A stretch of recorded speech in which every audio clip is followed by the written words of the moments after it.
Religion is actually kind of what gives a lot of people their like moral compass. Realization that what they're worshiping, what they're practicing is not good. Hi, I'm Max. I'm Drew. And I'm Leisha. Plot hole. Said I'd write one chapter, wrote none. I'm sorry, you do what? I changed the ending again. Rewriters. Countless blueprints. Infinite stories. And now, into the story. All right, Drew. Well, it's just us this week. Leisha is out of town. So, what are we talking about this week? So we're going to be talking about some religion in world building, how to world build, and what are some of our greatest, what are some of our favorite examples of religion in world building. Yeah, this episode is going to be focused a lot more on the fantasy aspect of storytelling because that's what Drew and I both are reading right now. And it's kind of what we like to read a lot, too. We're missing our contemporary writer this week. I know, yeah, to ground us. But we are talking about like a real world thing that affects a lot of different people about religion. So I guess the first question we could start off with is just, what do you think religion does for a story? So when we look at like religion in the real world, religion is actually kind of what gives a lot of people their like moral compass and their beliefs and their like belief system about how to go about life. And so when we're talking about religion in like fantasy sense, allows us to kind of like do some really interesting things with world building, right? Where we are able to kind of build up this like mythos almost and use it as a way to explain why people act a certain way. We talked a lot about during our anti-hero episode about like morals and a moral compass. And I think that also gives characters like just a direction in life. Gives a lot of people direction in life, or at least something to kind of believe in, hold on to, find community in too. If it's not like a real world religion that we're translating into like a story, automatically create kind of pride and prejudice in characters as they're doing. I see what you did there. Yeah, you like that? That was I'm trying to channel the romance. You're trying to keep Leisha's memory alive. I'm not gonna lie, that came out just like it just happened. And I was like, well, actually, that worked. That worked, I guess. That's so funny. So okay, when you are like world building, what are you like looking at when it comes to like wanting to add a religion to a story or to a world? So actually, I don't ever really go in with the intention of having religion as like some kind of like backdrop or anything like that, but I find it often comes up just because if I'm trying to create like a nice like full world, it has to have something that people care about in it, some kind of like purpose for them, like I was saying. And for me, that's kind of where I also know like religion for like centuries like before, we use a lot like and today is used a lot to try and explain things about the world that we may not understand. Yeah. And I think that's a big world building aspect of how can people make sense of their own world. So we talked about like an idea I'd had previously about these ants that kind of used the human world as a coliseum of sorts of, they'd come down to do their fights and everything every year and just completely more terraform the world again, just destroy things, and it was just these huge calamities. And I used a lot of religious thought processes and like theocracy to kind of hopefully have like the humans describe their own lives. The main character never subscribe to it, so that's kind of why he went off and figured out what was really going on. But the idea of like, oh, these are gods coming down to fight and everything, and they were just bigger creatures that use their world as there was no purpose in there's no purpose for the humans, I guess, but they were trying to make sense of it, and that kind of is like that's how I approach that one, at least. I really like what you brought up there with like how often religion is used as a way to like explain why things are the way they are, especially when it comes to like the creation of the world or the like these natural events that happen in nature. An example of this, there is a story that I learned about when I grew up in Arizona, and like there's a lot of Native American reservations in Arizona, and we often got to learn about some of like the stories that they told like their children and those kinds of things, right? One of my favorite stories from this is that so you know how like when a butterfly flies, it kind of flies like it's kind of like hopping all over the place. Sure, yeah. It flies a little bit, lands, flies a little bit, lands. Yeah. So there's a story that I was told that that they explain the reason that butterflies fly this way is because they're still laughing about a prank that they pulled on a coyote like 1,000 years ago or something. Oh my gosh. That's awesome. And it's like it's just so funny, right? Because it's like, wait, what? But then it's like, oh, okay, like that's not something that you would typically think about. Like, why does the butterfly fly that way? And when writing religion into our stories, we get to ask ourselves a lot of questions because often we'll world build. As storytellers, we'll build out this world and we'll build out these continents and these cities that have different types of government and economies and things like that, right? In my world, I've previously brought up for the book that I'm writing that the moon rotates really slowly around the planet, and so the tides are very slow, but the tides are so impactful that they actually change the course of the rivers over the course of the year. And I I haven't done it yet, but I plan on building into my world a religion that like worships the moon because of the power that it has over the seasons and harvesting times and that kind of stuff, and the weather, more water being on one side of the planet than versus the other side of the planet, right? And I Yeah. so you brought up that religion is often used to explain things that we don't typically understand. When you're writing a series and you're going through, however many books, and things start to get explained, it starts to kind of turn from like religion into science. Do you feel like science and religion are at odds in people's stories or even in the real world? And I know we're getting kind of like deep, getting a little bit into the weeds here, but I think it's relevant to talk about like the evolution of your story and your characters learning about things.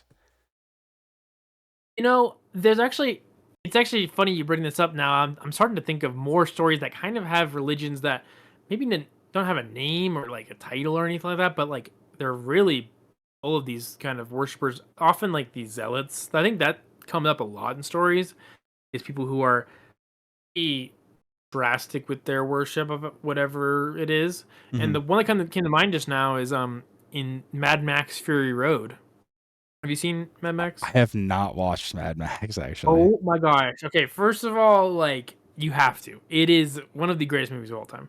Okay. But in Mad Max Fury Road, most of the people believe most of these you have like a lot of these there's the big wigs who run everything, and then they have tons of little minions, and like these these people believe that if they spray chrome on their mouth and then die like a warrior's death while on a vehicle of some kind or like in an accident or like killing somebody, like they're gonna go to Valhalla. Like they talk about Valhalla, the Viking version, Yeah, but yeah. their version is all about like their worship of vehicles. Like gasoline is very important because they're in a wasteland, and they do this thing with their fingers that makes it look like they like put them together like they're gonna clasp them together, but they leave their fingers outstretched, so it's like it looks like a V8 engine kind of thing.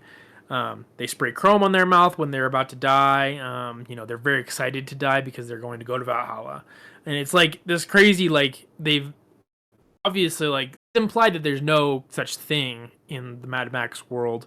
It's just that their leaders have made them so crazed and so fantasize about this religion of worshiping machines that it has kind of changed how their personality is and everything. And there's one character who he goes to die and somebody saves him. And they're like, "You're not gonna go anywhere. You're not gonna. This is just you're just kamikaze pilot at this point. You know, like you are just doing this to die. It's not really doing anything. And he like slowly learns to like kind of ground himself a little better and everything. Um, but yeah, I think science and religion can play a part. Sometimes intertwined, like Mad Max.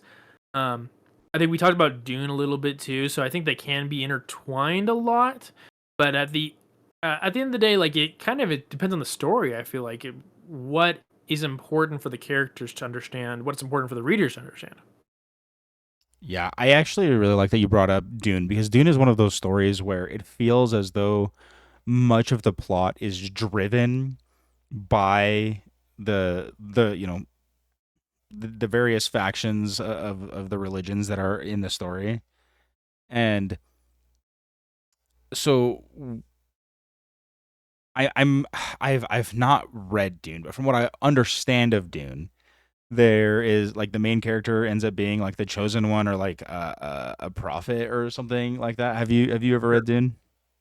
I tried. It's the first part is pretty rough to get through, so I Is didn't it? get very far. Oh, okay. It's It's like it's a a lot of info, oh, really fast. okay, okay. I see. But I've again, I didn't go very far, so I can't say it's bad. But anyway, Anyways, he ends up like receiving like the worship and renown of like a lot of people, right?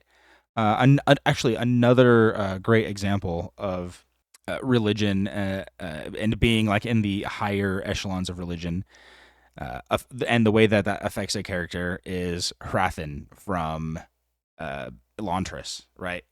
He's like one of the big wigs in his religion in that book, and he is also, like you said, almost like a zealot. He gets sent to.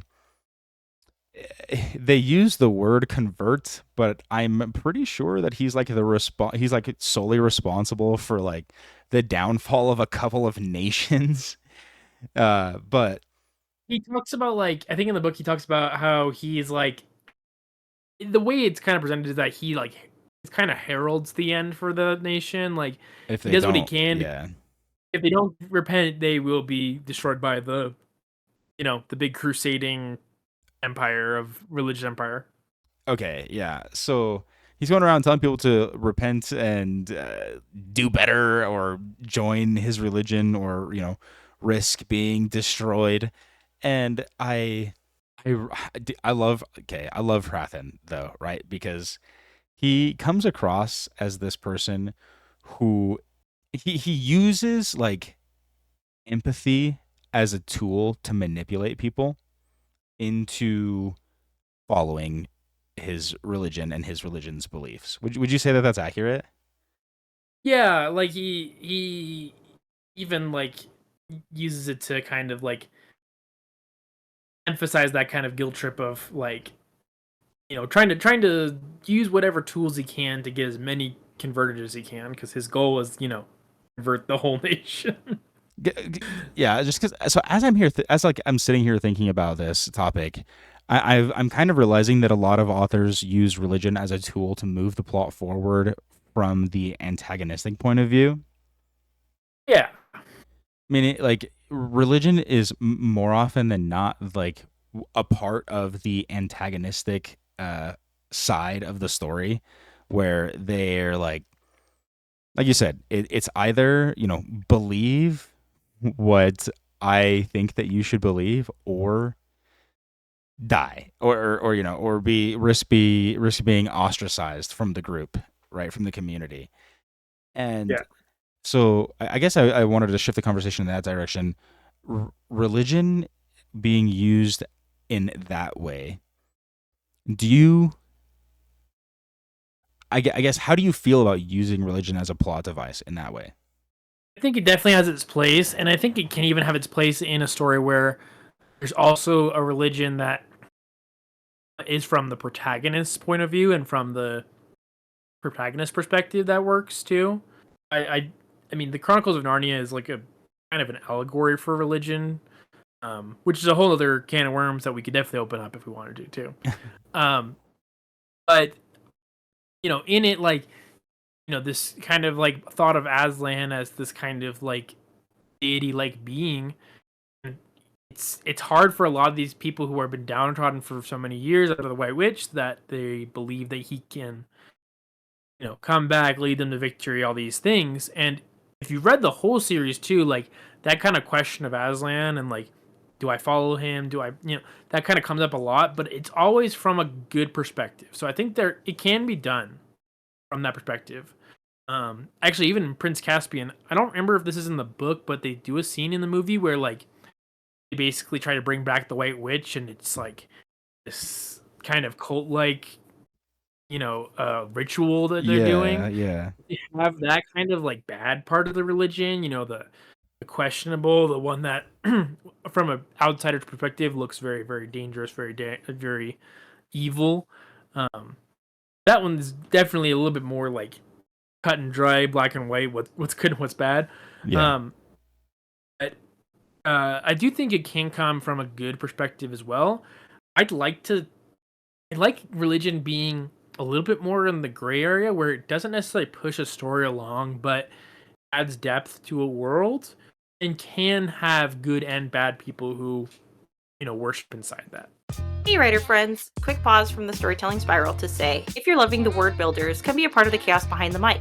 We're hanging out on Instagram and YouTube at The Word Builders, sharing behind the scenes bits, writing prompts, and very questionable memes about the writing process. Hit follow, drop a comment, and let us know what you're building. We're probably cheering you on in the replies. All right, back to the episode. So would you say that you could world build a world without religion being at least some part of the story? I actually don't know if I can. Like, I'm trying to think of like a way to do it that's like, I don't think I would ever want to, even if it's not like some part of like major part of the plot. Like, just having a religion, it's such an important part of so many people's lives that like it's a place that readers can instantly connect, no matter what they feel about religion, whether they like it, whether they don't like it, whether they think it's good or bad. It's something that instantly people understand, and can connect with in a way that will help the rest of the story, no matter if you use the religion as a backdrop, as a plot point, as a plot device, whatever it is. I actually really You think? like. I was gonna say I don't think so either. I really like actually religion being used as like an identifier for certain characters. Like if you have a character who is part of your, I don't know, your hero's journey party or whatever, right? They're part of the fellowship, if you will. And they like constantly carry around like these beads, and they're like just they're just muttering to the wind like all the time, like praying to their deity, right?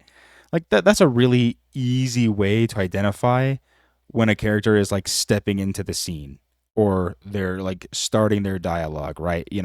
So this character who always has these prayer beads, who's always praying.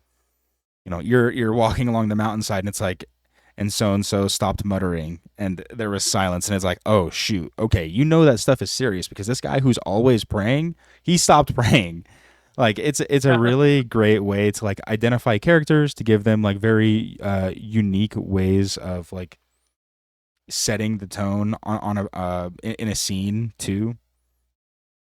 And or a character who's not typically religious, but then they're like, yo, please pray for us in this battle, man. Like it's not gonna be good for us. Something like that. I'm gonna pull an example from our last Dungeons and Dragons campaign that we played. Okay. That me and Leisha were a part of. Mhm. My character was not a good guy. Like at his core, like he was trying his best basically throughout the whole campaign to kind of change his ways, but came from a life where he was like a drug crime lord, and he had a lot of regrets in his life. People that were close to him passed away. Like he didn't believe anyone really deserved anything, but he and the number one thing he hated was like just he thought religion was ridiculous because his parents were always moving around and trying different religions all the time, and so he got so tired of that and never finding a place for himself that he kind of turned his back on any kind of religion. Mm-hmm. And it's like a big plot point for it like 2 points. One, he had this argument where with a priest early on in the campaign where just didn't believe like what he was trying to do kind of thing was good. And another like big plot point like towards the end of our campaign where one of our other players' characters died. He was pushed off like a building that was like 50 feet high or something crazy. 150 feet high or something insane. Jeez. So he like had fallen to his death, and I happened to be nearby, and I was coming to come rescue him, but I like didn't know if I was going to be able to save him, and I didn't have the materials on me to cast the Revivify spell in order to bring him back to life and everything. And so my character decided to pray to the god of this other character who was a religious like cleric, Mm-hmm. and said like, "Hey, can you help me?" kind of thing. And so like I think there can be moments too where people have changes of heart about religion. My character was able to save the character, blah blah blah, happily ever after. I think there are moments where characters and stories can choose to change their thoughts about something. Whether it's they are religious and then they're coming to this realization that what they're worshiping, what they're practicing is not good, or the other way around too. Whether or not it is, evil, that can be kind of up to the interpretation of the reader, but it's kind of cool is just that aspect of religion helps characters make choices too, even if they're not in line with what the religion teaches. I think a great example of like a religion kind of being up to the reader's discretion is actually from the Stormlight Archive by Brandon Sanderson. There's Vorinism, and then there's like a different religion that's just it's like a softer religion. There's not like a lot of hard information about it, but it's referred to as the Passions, which is more of just like you kind of just, as from what I understand at least, you kind of just like let whatever feeling you're having determine how you are going to act, rather than it doesn't, basically it doesn't, you, in this religion or in this belief system, you don't practice restraint, you don't practice keeping yourself in check, keeping your emotions under control, which to be fair is what a lot of religions do preach, right? They do preach moderation and self-control and self-awareness and things like that, right? Whereas this one is like, whatever you're feeling is probably right. I think that's really interesting, but it's deemed like this really like bad evil religion, like the entire series.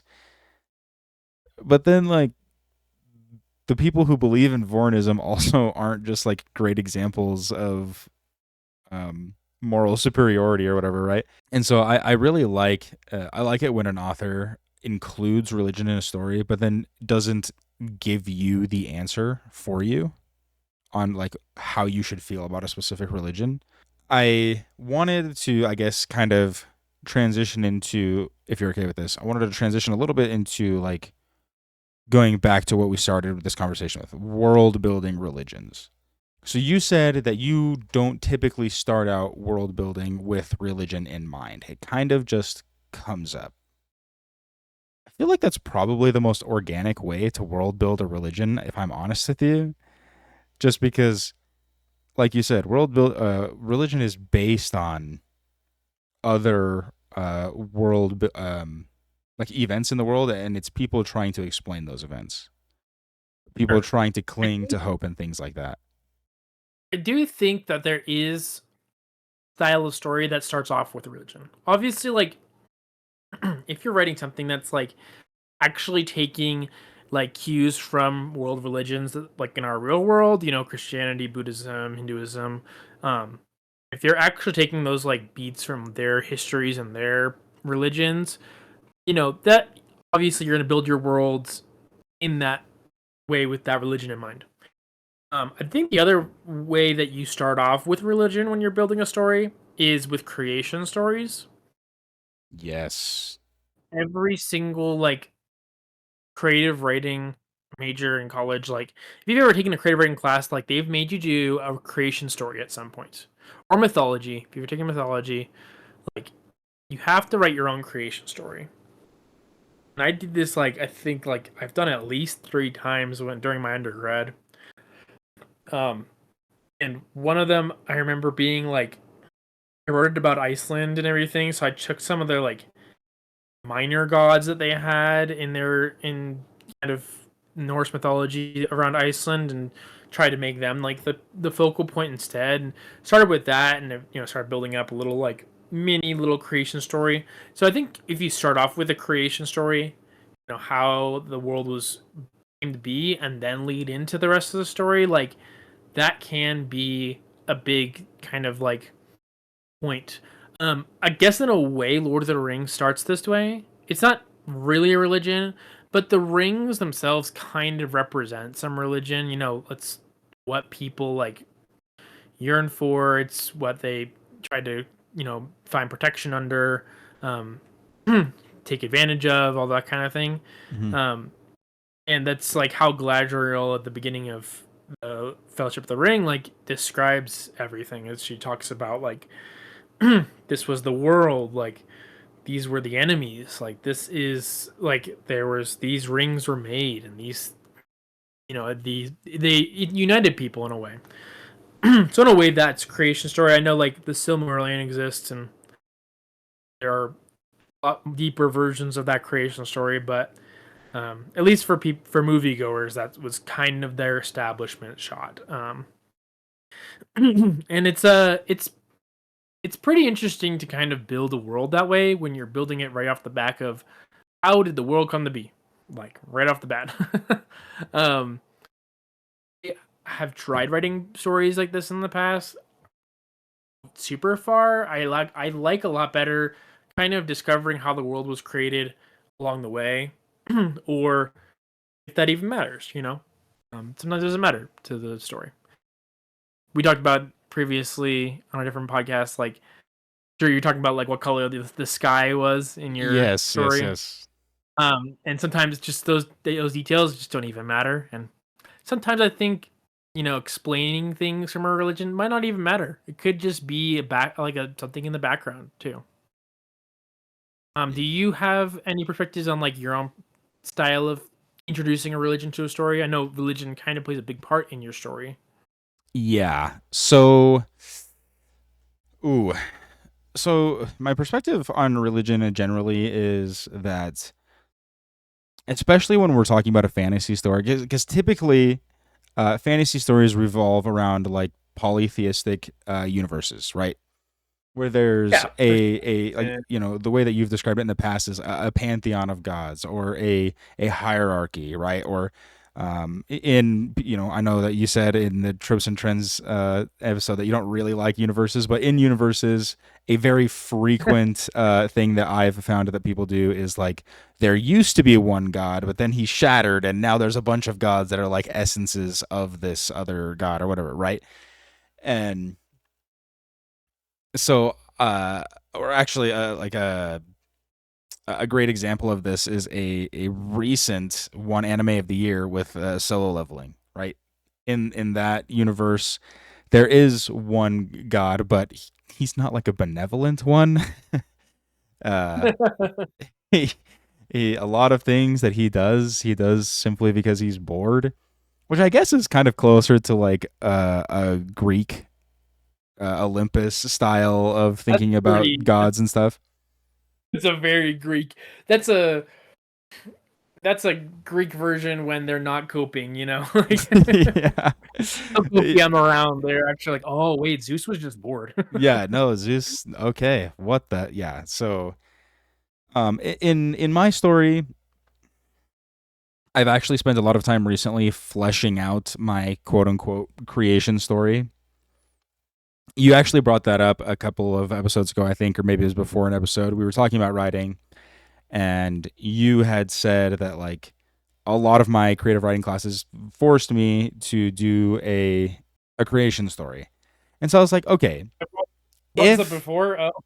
Oh no. Yeah, you have said it before. I think All right. I don't I'm remember if it repeating was in an myself. episode or not, but uh, you had said it, and I kind of came to the realization that I was like, okay, if like quote unquote gods, lowercase g gods, are like going to play a part in my story, I should probably understand how they are, who they are, how they interact with people.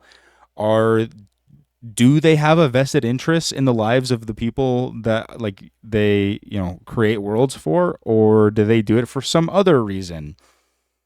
And so I think when it comes to talking about religion in like writing my story specifically, so just to give people a tiny taste of like what's going on in my story, there is a group of people who are, I don't know how to describe it other than they're just like religious acolytes of like one specific deity in the universe who does one specific job.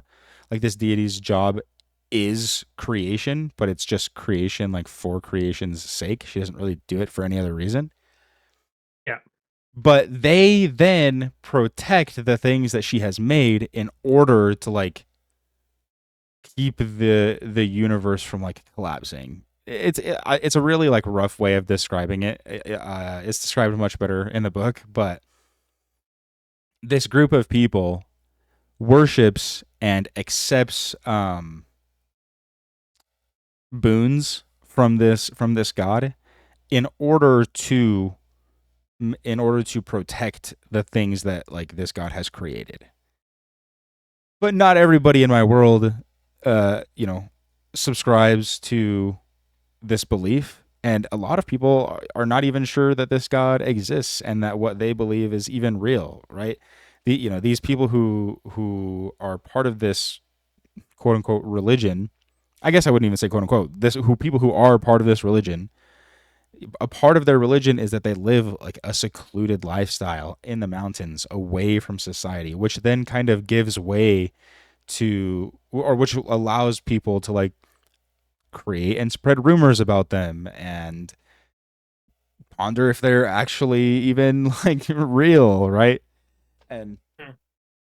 so I really I've been really enjoying that, and I think your advice on like the creation story has actually helped me flesh out that part of my story a lot more, which has been That's nice. pretty cool. Yeah, because I remember in a previous episode, and like you said earlier in this episode, there are some things that just don't matter. Well, there are some things that you think don't matter and they do. And that's kind of what I'm figuring out right now too.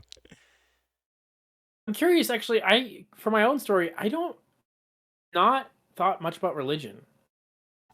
Like Which I've thought, like has been a little bit surprising to me that you've not brought it up, by the way. I'm a bit surprised. I'm a little surprised too, because like I'm maybe not. I have to say, like the more I'm like writing this story, the more it's kind of turning out like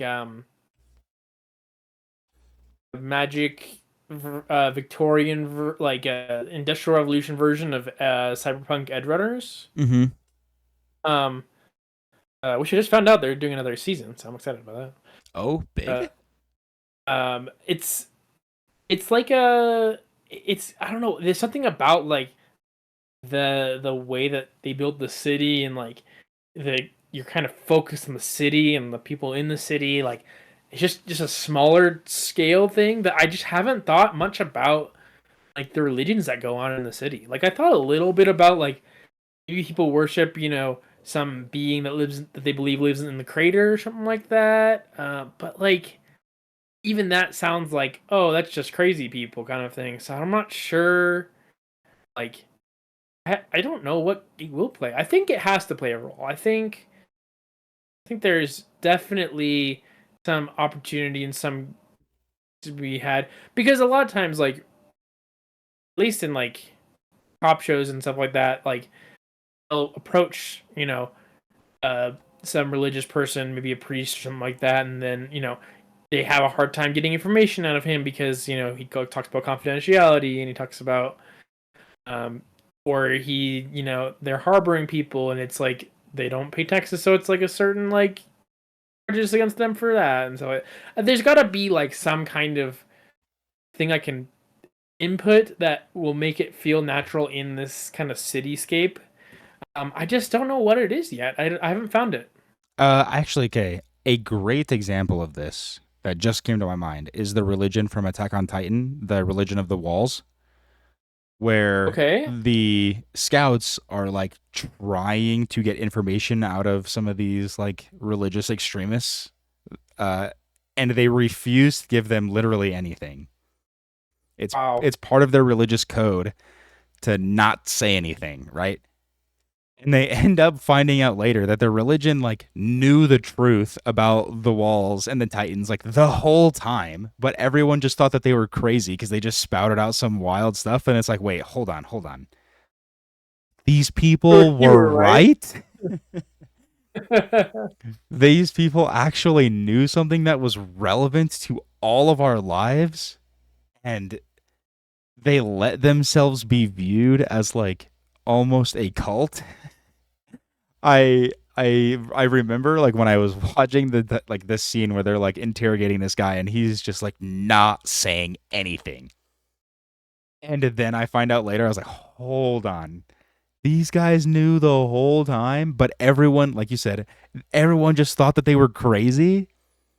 I think that's like probably one of my favorite tropes about religion in fantasy and sci-fi is that everyone is just like, ah, yeah, those are the crazy people. But then they actually end up being right. Right. And it's like, hold on, wait a second. I think this like perception of like I don't know what else to call it, but other than like the gift of prophecy is often associated with religion, right?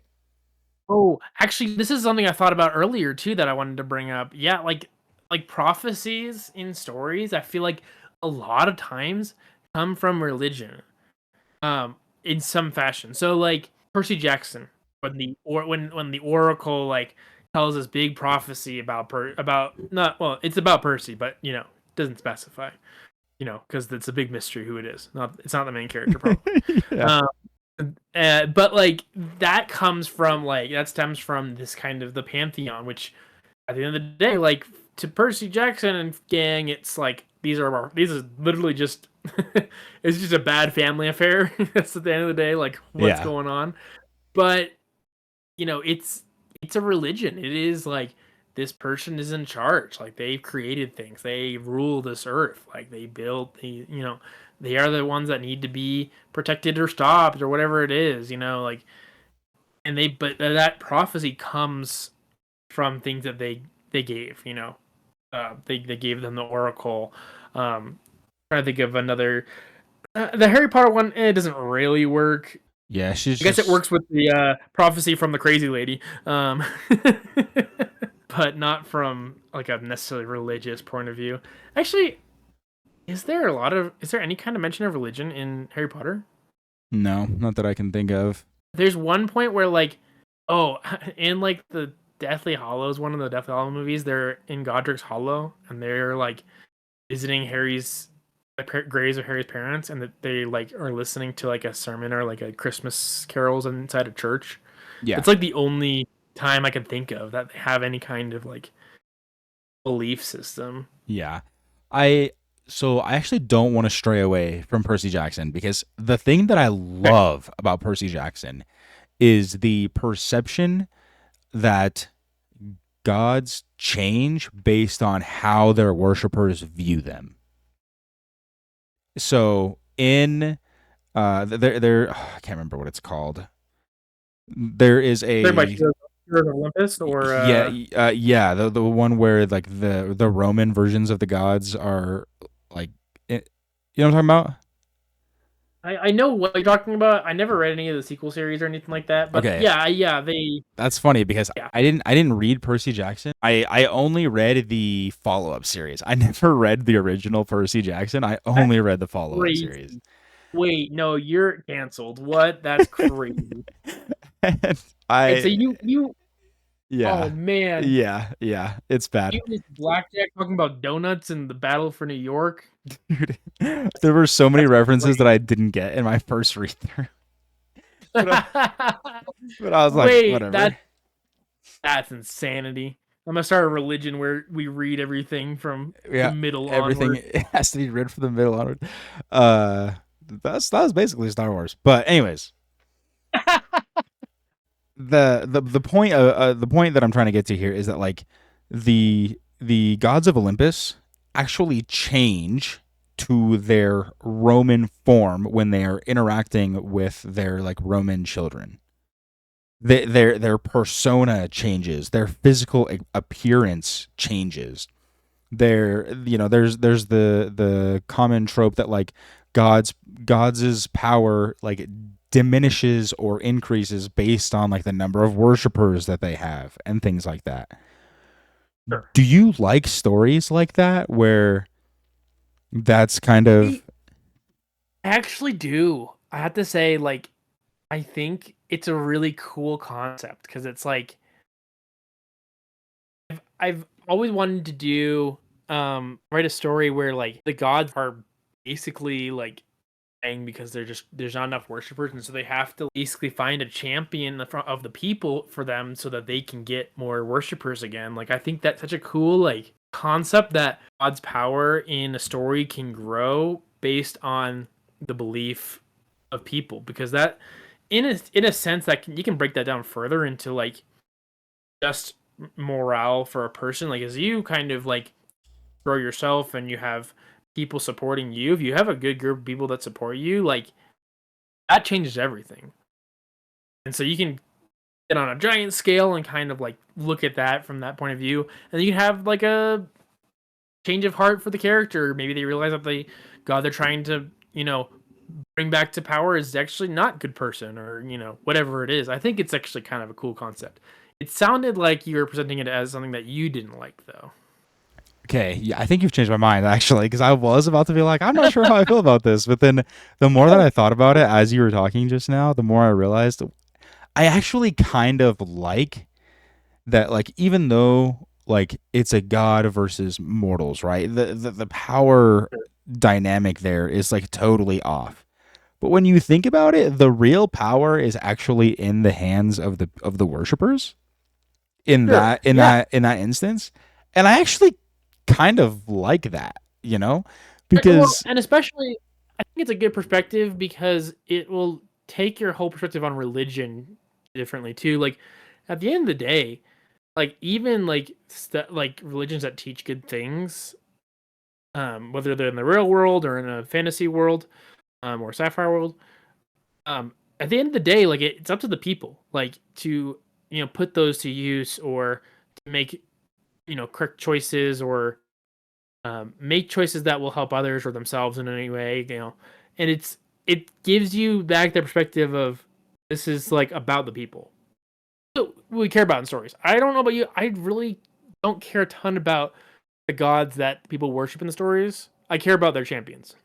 Like yeah, I think I only in care if a portion of the belief system is that like I'm doing these things in order to receive like a specific reward or to avoid a specific punishment that like this person believes that they're going to have based yeah, on then like you their care about like actions. what the who the god is. Are they going to be punishing? Are they going to be rewarding? Whatever it is. In like the Legend of Zelda series, like the goddess, I don't remember, Hylia is her name. They talk about her a lot, but like I could care less about who she is really at the end of the day. Yeah. I think in one of the games, like you realize that like I think Zelda is the goddess reincarnated or something. I can't remember if that's canon or not. Don't come at me, Nintendo nerds. I don't know anything Um, about Zelda, so but like I care about Link and Zelda at the end of the day. Like yeah. they have this goddess, whether she's ancient, whether she's present. I don't.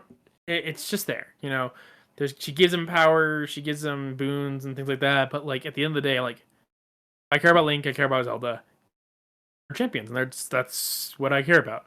And I think it's a lot of times like what we can do for characters in stories when it comes to religion is, we care about them making the best choices for them at the end of the day.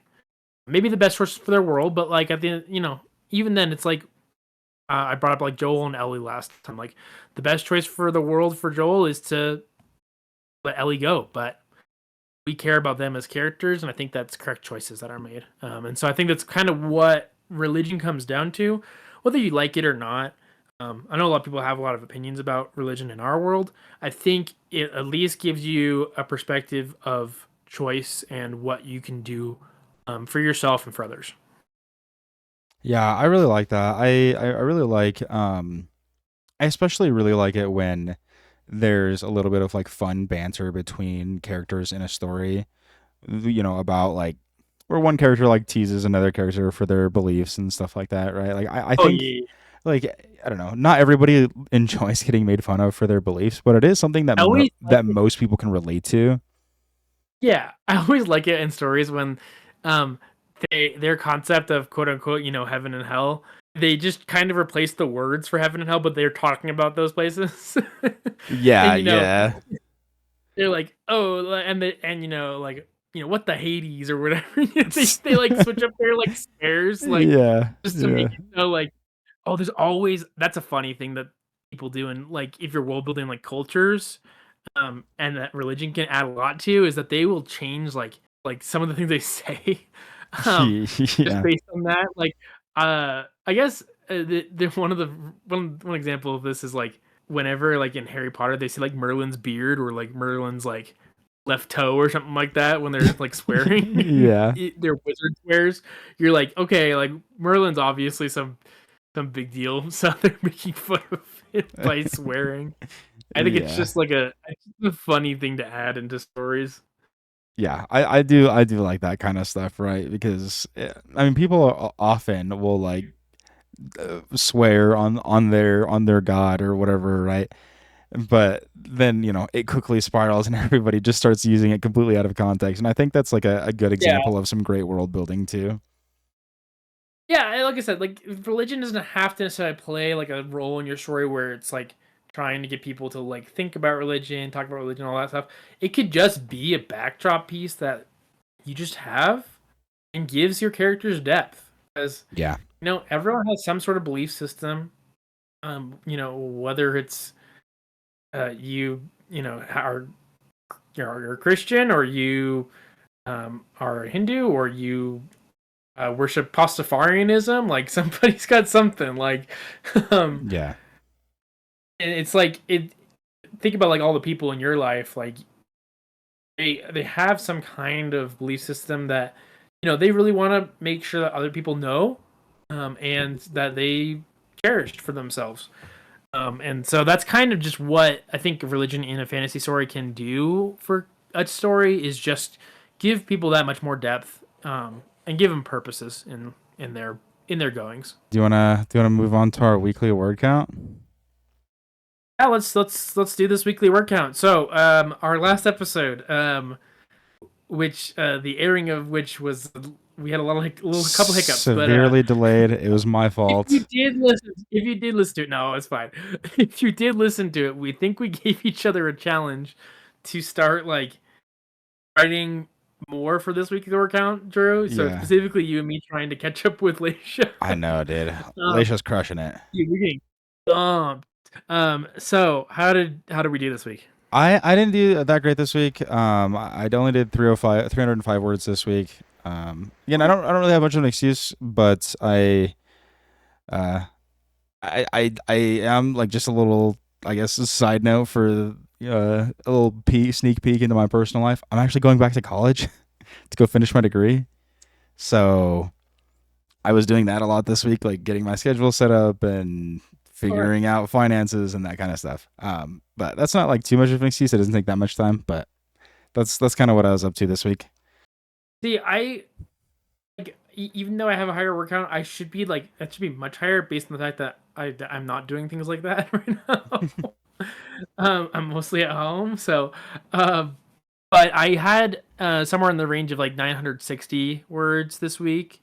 Okay, Got that's actually it pretty was good, dude. mostly yeah, it was mostly in one session. But it was good. It was like a once I like okay, I gotta do a little bit of writing. I sat down and I did it, and I was like, oh wow, I actually started flowing into it. So Mm-hmm. hopefully it'll be a little bit more this week. Yeah. Do you have Leisha's Do you? number? I do not have Laisha's number, You know actually. what? You No, know I do what? not. Let's just mark her down for a You do? 0 this week. Oh, 0. Ooh, so Dang! sorry. Yikes! Yeah, Leisha, let's get those numbers up. Okay.